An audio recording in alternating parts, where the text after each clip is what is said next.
Our real world simulation, 4 layers of denim followed by 3 inches of clear ballistics to represent hitting a pectoral muscle and skin, followed by a 1/4 inch medium density fiberboard to represent hitting ribs or sternum, 16 more inches of clear ballistics, and another 1/4 inch MDF to represent hitting back ribs. So let's see how our 4-inch barrel does through our real world simulation.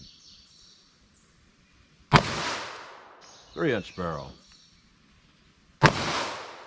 Try to hit this up here with our 2-inch barrel.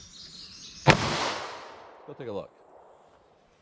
All right, so we barely caught that one through the 2-inch barrel, but we can see we got some pretty good results going on where we can really see what's going on here a little bit better with each of these shots here.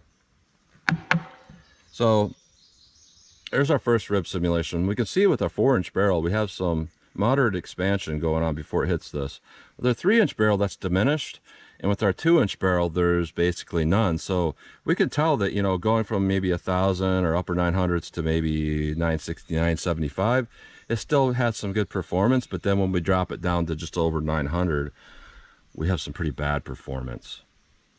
So only one of these went through that back rib simulation. So our 4-inch barrel, we stopped at a rib simulation, so we stopped at 19 inches. And we have some pretty good mushrooming there.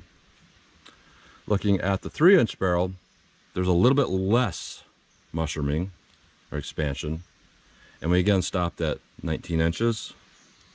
And then we went through with our 2-inch barrel to about 21 3/4 inches of penetration.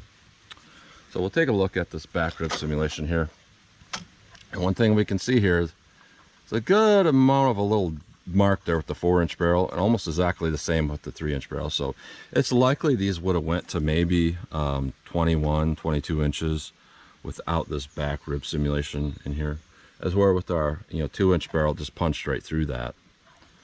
So what that's going to tell you is there's enough mushrooming there with the 3-inch and the 4-inch barrel at those velocities with this bullet, that you're probably not going to pass through an attacker. So if you can keep it, I would say, above 950 feet per second, you're good to go with this bullet. But if you drop it down to below 950, this is what we're seeing a problem here with that. So now going through our real world simulation, things changed up a little bit here. So we have our 4-inch barrel going through our real world simulation, our 3-inch barrel, and our 2-inch barrel. So our 4-inch barrel, out of all the ones through our real world simulation, definitely has the most meaningful expansion.